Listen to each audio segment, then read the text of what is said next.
So we use facial blood flow analysis to identify biomarkers. So being able to do a 30-second face scan to detect diabetes risk.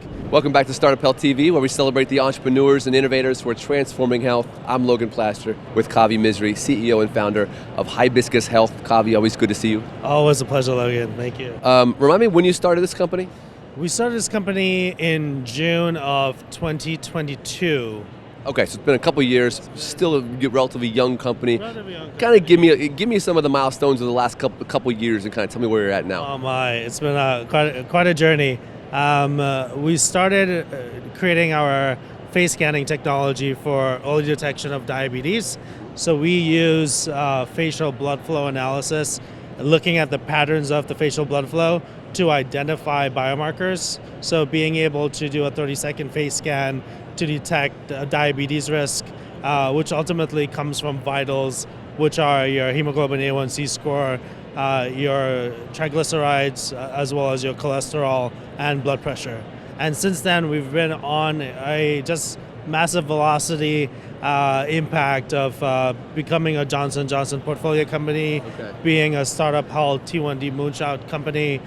We just became an AARP H-Tech portfolio company. Congrats. It's been great. We are credentialed with Aetna, Blue Cross, Cigna, United Healthcare, Medicare, Medicaid, so generating reimbursement revenue from them. Okay. So part of our model is that we are a business to consumer, so we sell our solution to employers as a way for them to provide the solution to their employees to increase access to care, especially when you look at rural places where we want to meet the patient where they are. By having this camera phone, or at least a smartphone, 99% of the country has a smartphone. Yeah. It's really ironic. We did a survey with AARP looking at hypertension and those with hypertension, and we saw that 5% of people with hypertension have a blood pressure cuff, but 99% of them have a smartphone. Okay. So it kind of validates the technology. Okay. So that's kind of like demonstrating how impactful this technology is, meeting the patient where they are, whether it's in the office setting, whether it's at home, but being able to remove the friction and the barriers to get their A1C score checked, which is ultimately required with a blood test. Okay, so let's talk about the technology. Being able to scan your face, facial blood flow, and being able to detect a whole range of things. It almost sounds like a bit space age technology. And I'm sure that you're going to get some pushback from some skeptics saying it's not accurate enough. A better use case for your TikTok selfies. Now you're checking your health. While you're waiting on Zoom for that 2 minutes for people to join, you could have your... Is that a thing?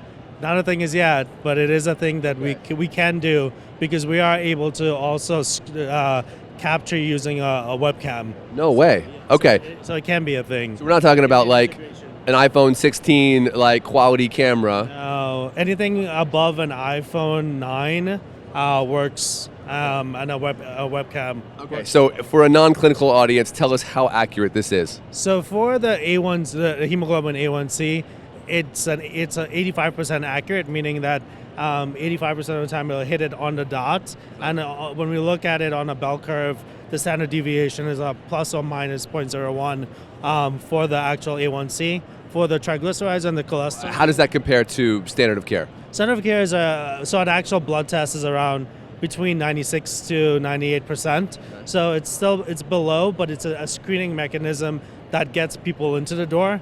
When we look at your triglycerides and your cholesterol, it's 90%, so even better. Okay. And your blood pressure, it's 98% accurate. And apparently these numbers are good enough that you've had these partnerships. Yes. J&J. Yeah, so the numbers are good enough it's that we know that even though it's 85% accurate to the dot, it's strong enough for us to know if someone is pre-diabetic or not. And then the next step is essentially to get them to care. So we have a clinical team of registered dietitians who would then reach out to the patient and provide them with counseling, so dietitian counseling. And we recently completed our first enterprise B2B pilot, which showed that 31% of employees did the face scan within 48 hours of receiving the email. Wow. Which is actually a big wow for us and for the technology and for revolutionizing this type of care. Yeah. And further, we saw that 67% of the folks who did the face scan found out that they had one or more chronic condition that they were not aware of. Wow. And then further, 70% of the people who did the face scan ended up scheduling an appointment with one of our dietitians. So to really show you the true follow through with our ability to make this impact. And these are people who, for some reason, were facing barriers to care, whether it was the cost of care, whether it was inconvenience, whether it was lack of access, whether it was just the inability, lack of knowledge.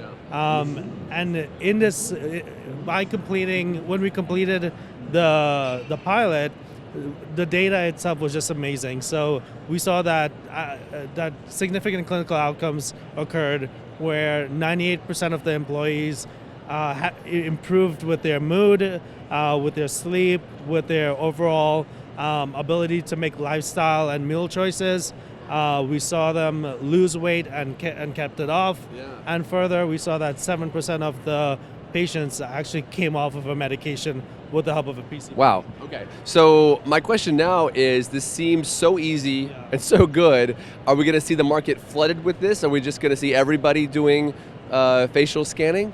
Well, with the help of DLA Piper, we hope not. So we're in the works of our patent. Okay. So we'll be filing our patent next month to prevent that. You have a proprietary version of this. Obviously, the idea exists. The idea exists. So that's one of the things to also for people to know is that this technology has been around for quite some time, but for blood pressure. So there are multiple studies and actual pure clinical evidence on the efficacy of it for blood pressure.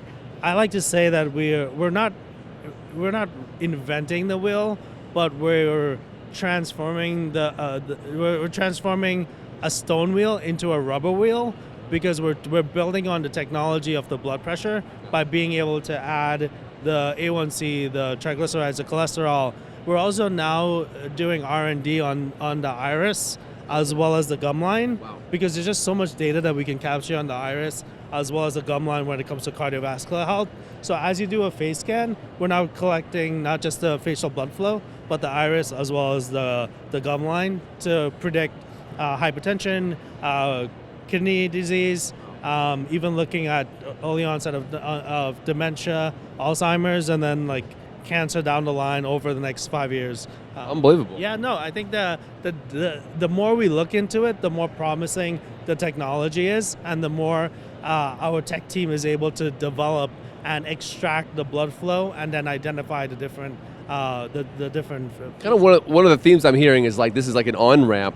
Not only it's easily accessible, find out what my challenges are, and then get into care. But then it's also an on-ramp to the complexities of the face. Yes, yes. And one of the things too is that with the pilot, we received an overwhelming response from mental health therapy as well. So we actually have just introduced mental health care into the platform, because you can't really have, you really need to focus on the mind and the body.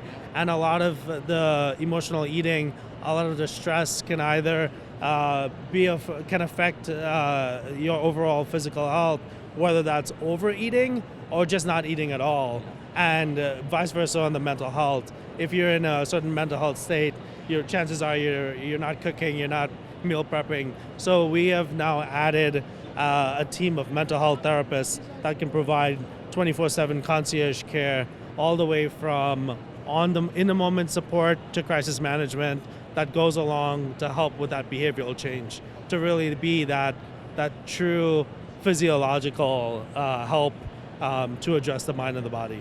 I love it. Well, I appreciate you can give me an update. I hope that pretty soon on my iPhone I'm getting a health scan, and it's keeping me in touch with my doctor. Sounds good. All right. Thanks, as always, Logan. Thanks, Kavi. Appreciate it.